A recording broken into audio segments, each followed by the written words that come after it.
Welcome into our presentation today covering the 4 C's of retirement planning and helping you learn how to build a strong and successful retirement plan for yourself. So first off, we want to tell you a little bit about us here at annuity.org. Annuity.org is dedicated to providing timely, accurate, and in-depth personal finance information to our readers. We have a really great team. I've personally been a part of that team for a little over 2 years now. We've covered everything from managing your finances to planning for retirement. We have tons of great information available to our readers. You can dive into a lot more of our work at annuity.org. So a little bit about me. My name is Christian Simmons. I am a certified educator in personal finance, and as I said, I've been a financial writer with annuity.org for about 2 years. Before that, I've worked professionally as a journalist since 2016, and my 2+ years with annuity.org have been really fulfilling and exciting. We've got to cover a lot of really interesting stuff, and we're very excited for this presentation today. And we are also thrilled to be joined today by Marguerita Cheng. Marguerita is the Chief Executive Officer of Blue Ocean Wealth Group. She's a women's initiative advocate. She serves on the board of directors of the CFP board, and we are beyond excited to have her with us today. So without further ado, we'll hop into the presentation. The most important thing is maintaining your existing standard of living. That matters. And a lot of individuals will say, you want to start with the budget, and that's true, but I want to reframe the conversation. So here's what I mean by reframe the conversation. It is really important that we think about your needs, right? What you need, your wants, and then your dreams. And the language is really important. So needs, and we're going to get into this a little bit. They are your core or your essential expenses. Notice I didn't say fixed, because utilities, food, they may not be fixed expenses, but they're core essential expenses. And then for your lifestyle, it is really important that we use language that is inclusive and engaging. I didn't say discretionary. I'm being serious here. For some people, golf is discretionary. For other people, it is essential. So a better word or better terminology to use would be lifestyle. They are very important to your lifestyle. So their lifestyle expenses, they're variable, meaning you can choose how frequently you play golf and where you play golf. That's just an example. So it's important that we understand what is important to maintain your standard of living, and that'll change over time. So next slide, please. Ideal retirement timeline. So remember I said that this means different things to different people. So for pre-retirement, I think about my son who graduated from college in 2020 and 2021. My son's name is Christian and he's Gen Z. And you know what? He will tell you, Mommy, I got dogged. I didn't get a ceremony. And he's right. He received his diploma in the mail. We actually got 2 diplomas because he conferred 2 degrees. So right now, he is in the accumulation phase. Christian starts saving for retirement when he's 23. And remember, retirement means different things to different people. So for him, the accumulation phase, pre-retirement, 30 to 45 years, and it's its transition. And if we think about my mom, his grandma, she is in retirement. I mentioned that she's 76. Now I know I'm throwing a lot of numbers at you. So this is why this is so important to me. So my parents are actually 14 years apart. It is their first marriage. And when they were dating, when my mom met my dad, she was 18. My dad was 32. My dad was thinking my mom was 23. And my mom was thinking my dad was 28. They thought they're about 4 or 5 years apart. But as it turns out, they were closer to 14. And so when my dad retired from his corporate job at 60, my mommy was 46. So remember when I told you my mom could spend at least 4 decades in retirement, I was not even joking. But then from ages 60 to 70, my dad did consulting, IT consulting. So we think about my son, 30 to 40 years, he is pre-retirement accumulation. He's not in the transition yet. And then we think about my mom who is in retirement, and transition is the time in between. So when I tell people there's no time like the present to start, it is never too early to start, and it's never too late to do anything. Next slide, please.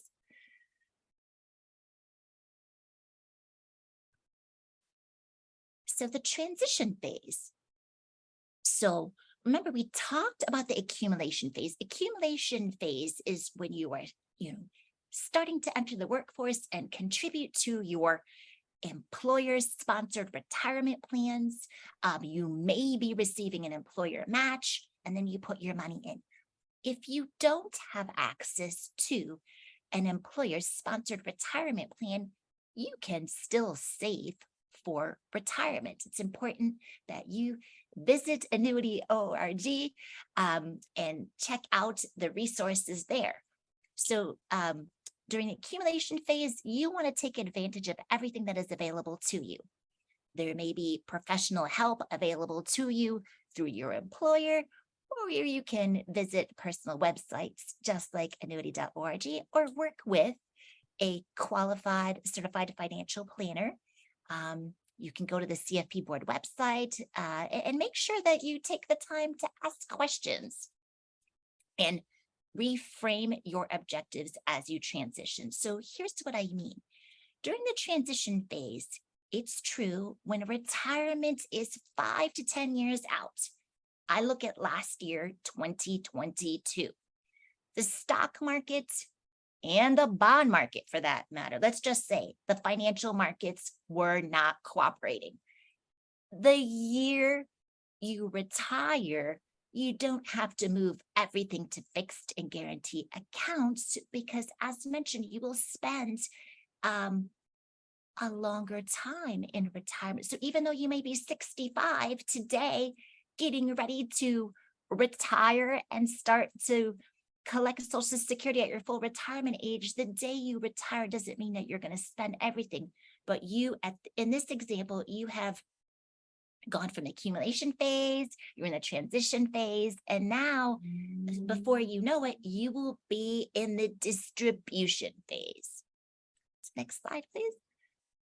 So our 4 C's, these are what we believe are important for a successful retirement. So I'm going to list them, and I'm going to go through each one. Clarity, comfort, cost of living, and certainty. So what's really important here is clarity. Clarity about your values, your priorities, your needs, and also clarity about the options. So here's what I mean. Some people are very clear. This is what they say to me. They're like, Rita, I know I'm 48 today, and I'm telling you, before I retire, I don't want any debt. I'd like to have my house paid off, but I'm okay because I have a low fixed rate. But they are very clear about what they want and what they don't want. What I want is I don't want any debt, right? I want to make sure that the only debt I have is my mortgage, and I'm getting ready to pay off all this pesky debt. That's what I mean by clarity. What is important to them? What do they want to do? Other examples of clarity. It's not just financial matters. It could be personal matters. So financial planning is both the unique financial and personal circumstances, personal and financial circumstances. They may say, you know what? I love the East Coast. It's fast paced. It's awesome. My aunt said this to me.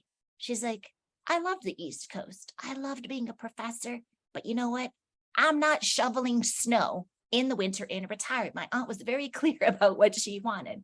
So that's what I mean. You can be very clear about financial matters. You can also be clear about personal matters. Comfort.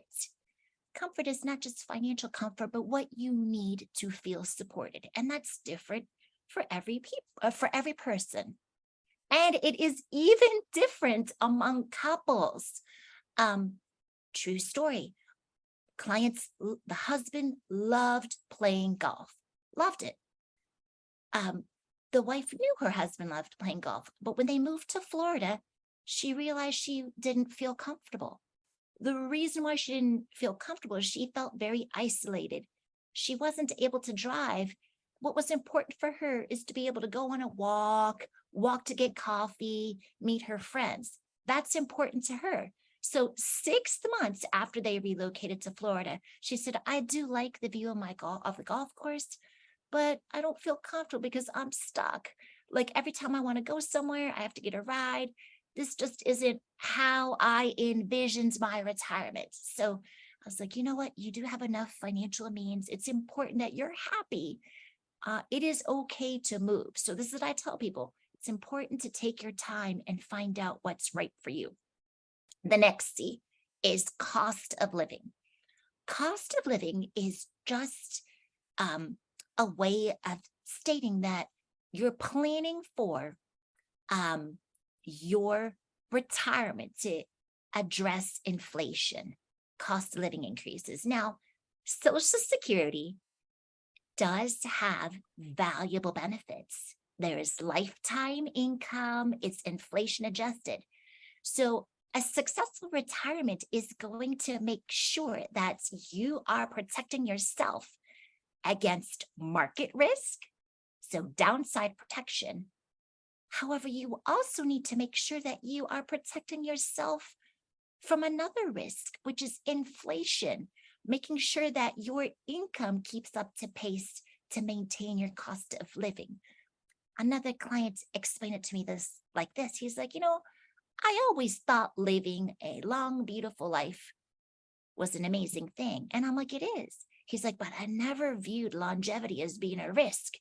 You're right. I'm 62. He goes on these 110-mile bike rides. I said, you are young, healthy, fit. We need to make sure that your retirement portfolio addresses different risks. So you need cash because that's liquid, it's accessible, and that's protected against market risk. But we can't have everything in cash because cash market risk isn't the only risk we have to address in retirement. We have to address inflation risk or longevity risk. And then certainty. There's certain things that we need to make sure we're addressing. So here's what I mean by there's some things that are uncertain. We have no idea how the markets are going to perform. We have no idea how long we're going to live. However, there's things that we really do need to plan for that are more certain than others. So if I think about my family, I told you my parents are 14 years apart. I have no idea if my dad is going to need long-term care, or if he's going to be sick. But the one thing that I am certain of, if in the event either parent predeceases another, I am certain that one source of income will go away. The smaller Social Security check will go away because the only way they can receive both checks is while they're alive and on this earth. So I need to make sure part of their retirement plan is I'm taking the time to understand what's important to them, not just what's important to Rita, what they need to feel comfortable, their cost of living, and making sure it's keeping up to pace with inflation, and uncertainty and certainty. So those scenarios, what if scenarios. So you can continue to the next slide. Clarity. And like I said, I went through a little of this, but I'm going to show you on this slide. This is like exactly where we're gathering facts. And here we talked about this a little bit. The most important thing is starting at zero, writing down your expenses. So we talked about the budget, but a spending plan, and this is what you want to do.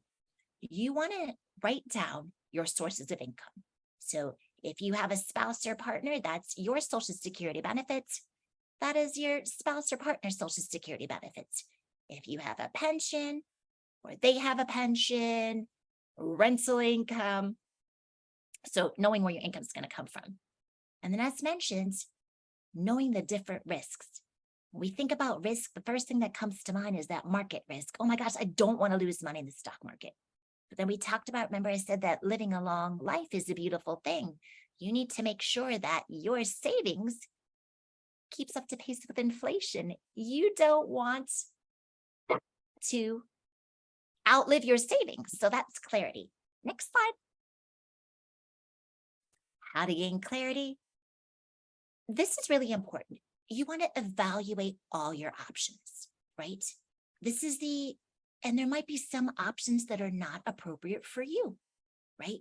So I'll be concrete. I think I mentioned that my parents are 14 years apart.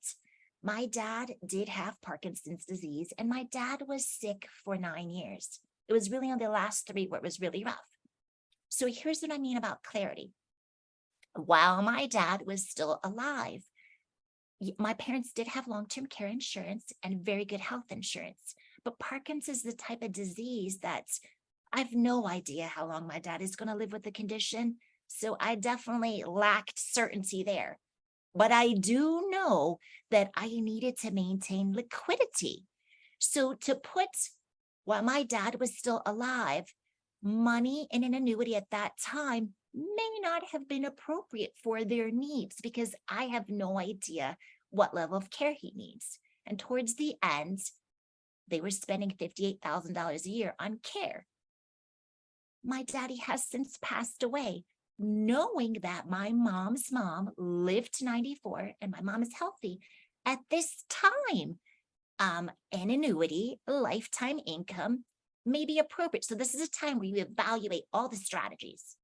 You start with the essential care, lifestyle, and so forth.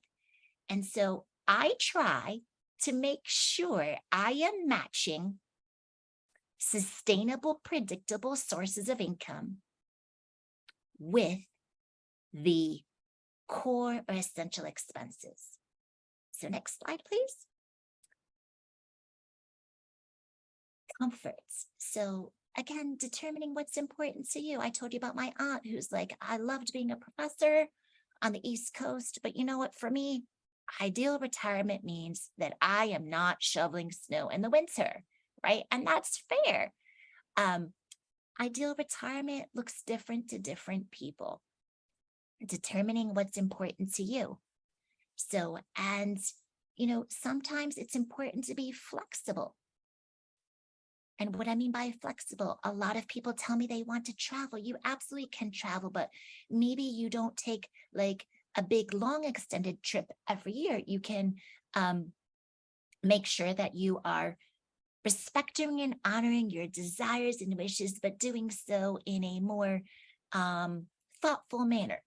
So next slide, please.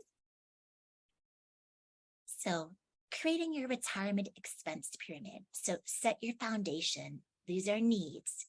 You need to make sure that you are covering your basic, essential, core expenses. Then your wants. This is where we're talking about lifestyle.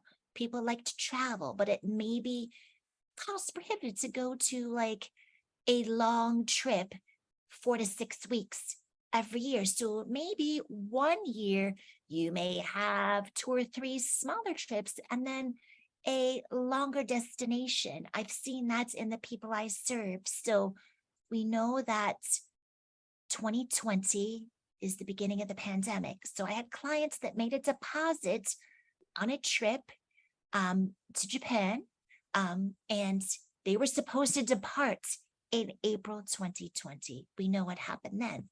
So this trip didn't happen. And in fact, the tour company wasn't going to give them their money back.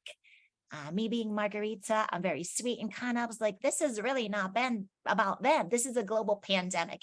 I'm happy to call and ask them, I know you can't have your money back, but can we delay this until you're able to travel? I'm here to tell you in 2023, they just made that trip. So that's what we mean about wishes and dreams. So yes, this was a big trip. I still respected and honored the desires of my clients. So from say 2020 to 2022, they didn't really travel because, different countries may not have opened their borders. So taking the time to understand their needs, wants, wishes, and dreams, and making sure they could travel while they're young and healthy and in their 60s is really important. Next slide. Cost of living. So what can deteriorate your standard of living? Loss of income volatility, as well as increase in expenses.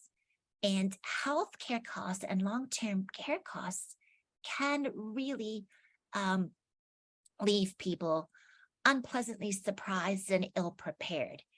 Now, this is true that an average retired couple needs about $315,000 saved for healthcare.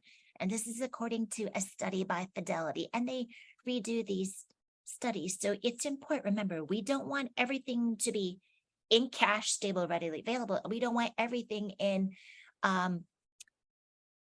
stocks, equities, stock mutual funds, equity mutual funds, stock ETFs, equity ETFs. We need to make sure that we have different buckets of money addressing different types of risk. Next slide, please. The impact of inflation. So thank you so much, the team at annuity.org, for helping create this slide, all these slides, but this one in particular. So we understand that there are periods of time, like during the 70s and then in the late 2020s, when inflation was higher than average. So $1,000 purchase in 2003 would cost $1,661 today. Now, I understand certain things are cheaper, meaning they cost less. We think about laptops and technology. In this example, that's an inflation rate of 66% in 20 years. And remember, retirement can last decades. So we have just like the accumulation phase can last decades, and typically the transition phase, maybe 5 or 10 years. The distribution phase can also last decades. Next slide, please. So again, shout out to the team here. Some core expenses. And you know what? I didn't tell them to put a stamp because I know that people can do online bill pay. In fact, I joke around, especially if you drink organic milk. So you can see that milk in 2002, 276, in 2022, 409, 2023 isn't even over. Gas. So here is how much money you need to buy what $100 would buy in 1980. So 10 years later, you need 166. 20 years later, or 2 decades, $200. 30 years later, 3 decades, 280. 40 years later, 4 decades, 330. So it's important that, I can't stress this enough, different types of financial products in your portfolio to address different risks. Next slide, please. So how to combat inflation? So this is what we're talking about, diversification, different buckets. It's also important. This is what I tell people. I love talking about Social Security because Social Security isn't just a check. It is a valuable benefit. Social Security provides very helpful benefits. So first of all, it's inflation adjusted, right? I know I'm not allowed to say the word guaranteed, so I'm going to say sustainable, predictable income for you. So you can receive a Social Security benefit based on your individual earnings history. You may also be eligible. You can't collect more than one benefit at the same time. You can receive a benefit based on your spouse's working history. So there's individual benefits, there's spousal benefits, and there's also survivor benefits. So Social Security is the foundation of a sustainable or successful retirement income. So having Social Security, which provides inflation-adjusted lifetime income, can be really helpful. And then annuities. So we're going to talk a little bit about annuities, and we can come back and have a whole other webinar on more details about annuities. So with annuities, if you look at the first three letters, ANN, annuity, annual, anniversary, people buy life insurance to provide resources in the event of an untimely and premature death. Annuities are also products issued by life insurance companies, and they address a need to make sure that people have lifetime income. And so basically there's different types. There's an immediate annuity. My grandma had an immediate annuity where basically you turn over a lump sum of money. And then based on your age and the amount of money you turn over, you can convert that into an income stream. That is called an immediate annuity. So it's important to make sure that you're addressing inflation by having a more coordinated approach with your spouse and partner about Social Security, looking for other sources of income. Annuities can be really helpful in making sure that you're increasing your sustainable, predictable lifetime income. And then it's also short-term liquidity and long-term longevity. So this is what I was saying. It's really important that we are balancing short-term needs for stability and liquidity. After all, we got to pay our bills today. We also need to make sure we can do that in the future. And that's when long-term longevity is important. So short-term liquidity to pay our bills today, longer-term longevity, making sure that we can do so in the future. Next slide, please. And certainty, bringing everything together to find certainty in your retirement. There's a lot of uncertainty, but I really try to help people have some level of certainty, matching the core essential expenses with lifetime income from pension, Social Security, and even an annuity, if that is appropriate. And then being able to identify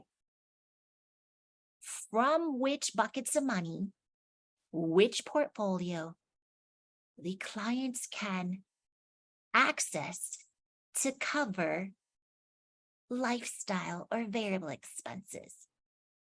And before, we'd be remiss if we didn't address sequence of returns and sequence of return risk, and what is a sustainable, predictable withdrawal rate. So before we advance the slide, I just want to say, you've heard lots of rules of thumb, and there's great content on the website that somebody may have a portfolio of like $1 million, right? And if you're like, oh my gosh, I don't have that much money, you can say $500,000 and just, this is like back of the envelope calculation. A sustainable, predictable rate is basically saying, what is the amount that I can take out of my portfolio without it blowing up? Now, some people will say 4%. Other people say 3%. I tend to be a little bit conservative, and I don't mean it in a bad way. 3%. So if we use the $1 million example, 3% is 30,000. 4% is 40, somewhere between there. So remember, we said risks to portfolio could be the financial markets not cooperating. Another risk could be healthcare and long-term care. Those are situations which individuals, couples, families may be forced to withdraw too much too quickly. And this is what we mean about a sustainable withdrawal rate. You don't want to take out too much in the early years. And sequence of return risk. So you can advance the slides now. So in both of these examples, scenario 1, and this could be a guaranteed product where the individual is getting 6% every year. Scenario 2, I'm going to be positive here. They retired, and the year they retired, they got 27%. The next year they got 7. The next year they got 9. Year 3 they got 7. And year 4, negative 15. If you take these, it's still 6%. And remember, in this example, I was being very positive. I said the year they retired, they were able to get 27% rate of return. I didn't want to start out being negative. Now I'm going to give the negative example. The year they retired, stock markets, bond market, financial markets weren't cooperating. -15. But they were patient. They stayed invested and they earned 27% year 2, 9 in year 3, 7 and 4. This is still average 6%. It does not mean they should not retire the year when the markets are down. But by retiring in a year when they're negative returns, doesn't mean they have to go back to work. It just means that if they take out too much and they take out beyond what is sustainable, like 3 to 4%, they're depleting the portfolio too quickly and they're not allowing time for recovery. So that is what is sequence of return risk. Next slide, please. So remember, I said I started out positive, where like the year they retire, they get 27% return. So it is, but then in example 2, the year they retire, they got -15. So it's true, when you get higher returns early, you are able to extend the life of your portfolio. How is that? Because you have more of your money at work compounding. Next slide, please. Low returns early. So this is the example when I was saying, oh my goodness, the year in which they retired, the financial markets weren't cooperating. And by doing that, you're not able to delay the losses. You're not able to extend the life of your portfolio because you've incurred those losses early on. So this is what I tell people. A lot of people ask me, and I said, it's not good, it's not bad. The first thing that one needs to do is find out what is important to them.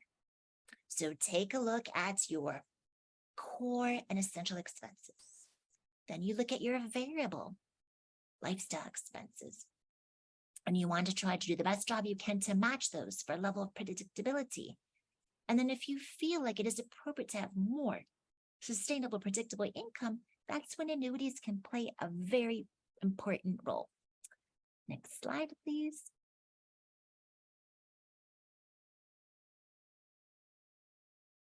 And then, so you can see, and we may want to like go back so that you can see it. So this is one where you're having the high returns early. And you can see, remember we talked about, I always like to be honest, helpful, and respectful. So if someone says to me, Rita, what's the market going to do? Of course, I'm going to be honest and say, I don't know. That's being respectful. Mr. and Mrs. Klein, I'm sorry, I don't know. That's being respectful. It's being honest. But that's not being really helpful. So how I handle the situation is I say, Mr. and Mrs. Clients, if they're a couple, I don't know what the market is going to do, but based on how you are invested, I can show you how your portfolio will perform under certain conditions. That's what we call stress testing. So it's not predicting the future, but it's being honest, respectful, and helpful. So telling people, yeah, there's a 95% chance you could be down. This isn't on the slides, but I'm talking through this. -14 and +20. People may say, well, Rita, that's 95. What about the other 5? And I'll say there's a 2.5% chance it could lose more than that. So 2.5 chance it could earn more than that. And if people aren't comfortable with that range of returns, that's where it can make some sense to take money off the table to shore up the retirement plan. So next slide, please. I think we've reached the end here, so I just want to say thank you so much, Margarita, for that presentation. There were tons of really, really great insights in there. So I just want to go ahead and remind the chat that if you do have any questions, you can go ahead and drop those in there. And if there's anything that we have there, we can get answers to those from Margarita. Jen, I wasn't sure if there was one more question for this slide, so sorry about that. But yes, sequence of return risk. I'm always really, while we're waiting for questions, this is what I tell people. with proper planning, just because the equity and markets and bond markets, financial markets don't cooperate does not mean that you can't retire. It's really important to have different types, different buckets of money. You got your liquidity bucket, so you can put your head on the pillow at night and know that you're going to be okay for 1 to 3 years. And then you got your longevity bucket. Again, you can put your head on the pillow and you know, okay, maybe this longevity bucket isn't, doing what I intended in year 1. But I just had this conversation with a client. I said, you know what? I'm so proud of you, because sometimes the hardest parts about investing is staying invested. And look at you. Kudos to you. I know that the market could go down tomorrow, but you didn't panic. You didn't react, and you allowed your portfolio to participate in the recovery.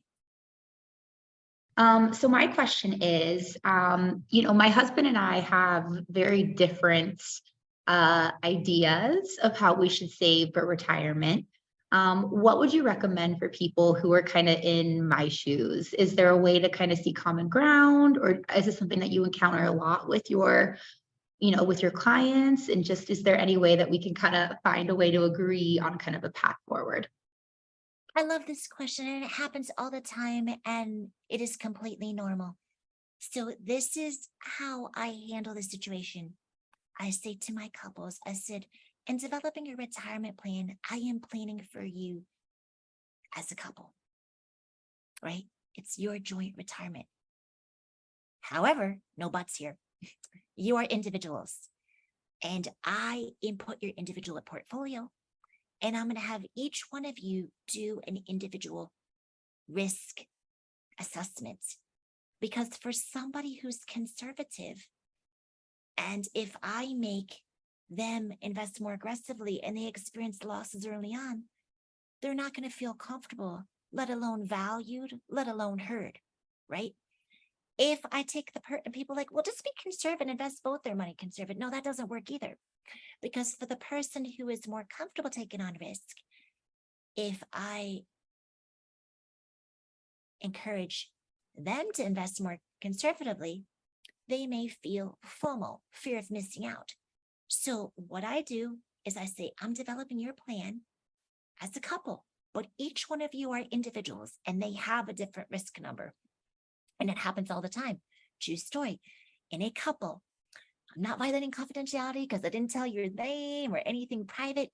The wife is very passionate about investing with an environmental, social, and governance lens, ESG.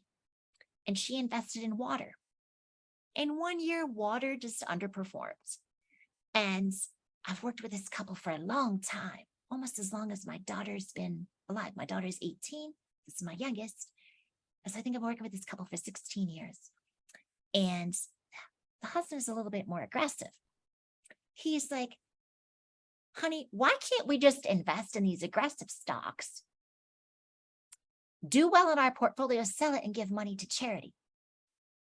And I was like, you can do that. There's nothing wrong with that. I said, but your wife, for her, she wants to be able to do both. She wants to be more intentional with how she's investing and make a difference in this world. And guess what? Just like anything else, water did recover and she stayed invested. She's like, I believe in this long-term retail. I promise I'm not going to complain. And her portfolio actually outperformed her husband's. And she's like, honey, I promise I'm going to take care of you in retirement. So this is a true story, very helpful, that if people aren't on the same page, listen, I've been working with these people for 16 years. We have a great planning relationship and they are really happy as a couple.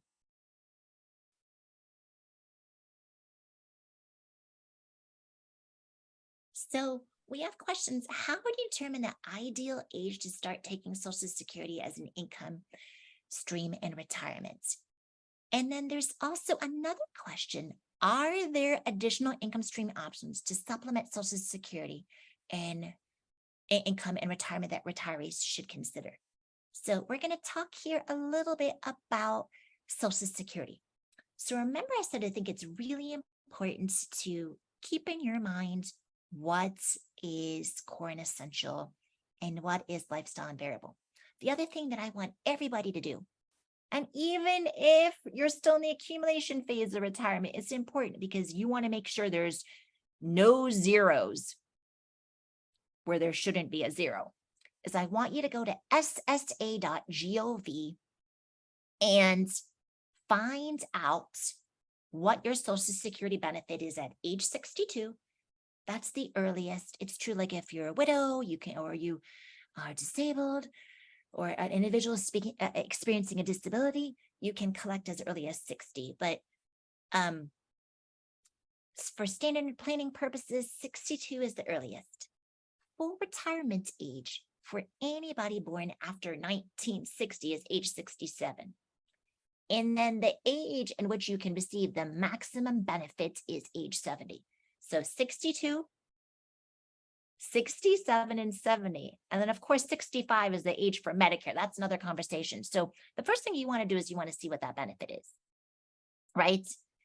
And there have been times when, let's just say somebody intended to work till they're 62, but they have health issues and they got laid off at 61.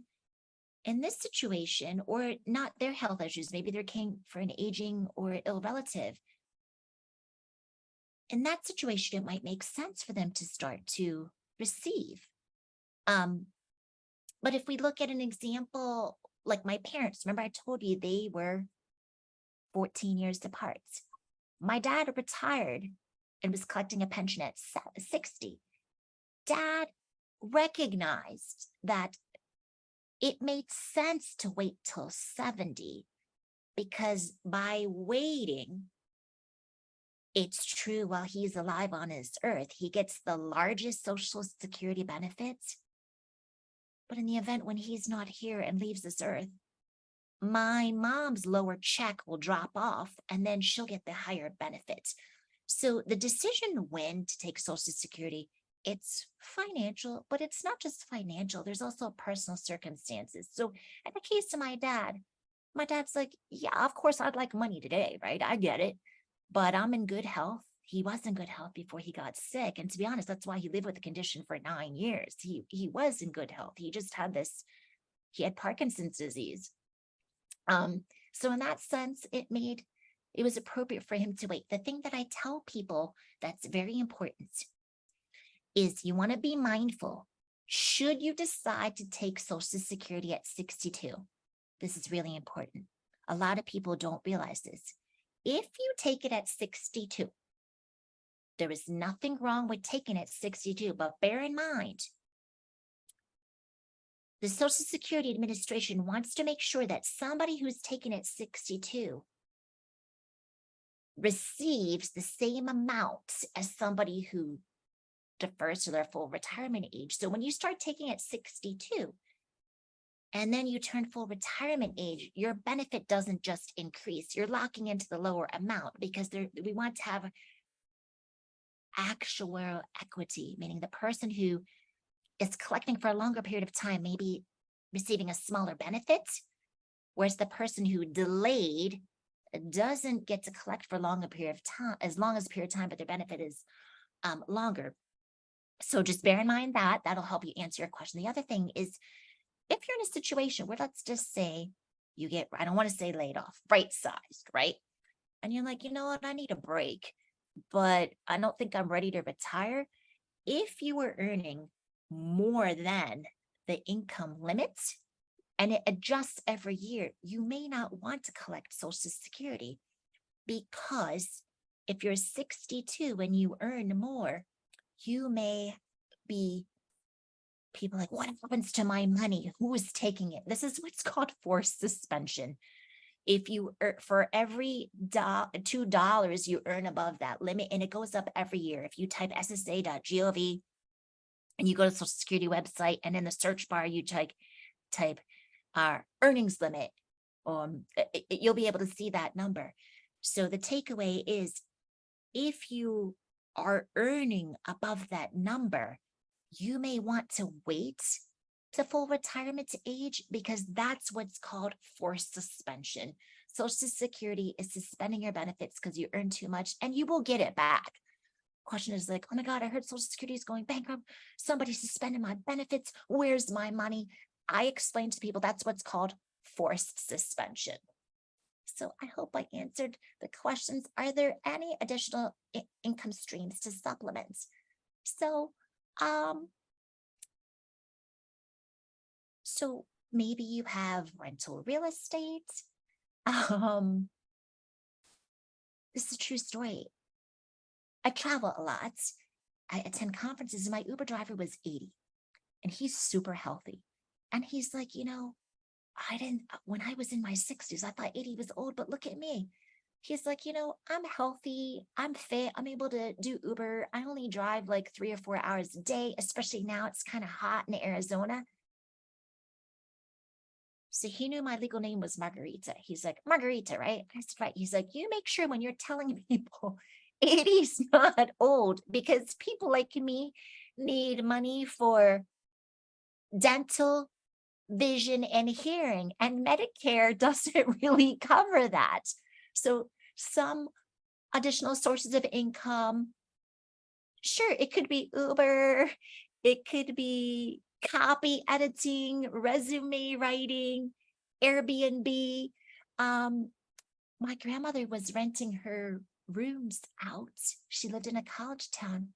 My grandma was renting rooms to college students in the 70s and 80s, even before this app existed, because she's like, have space. I don't want to necessarily be alone, but she's fiercely independent.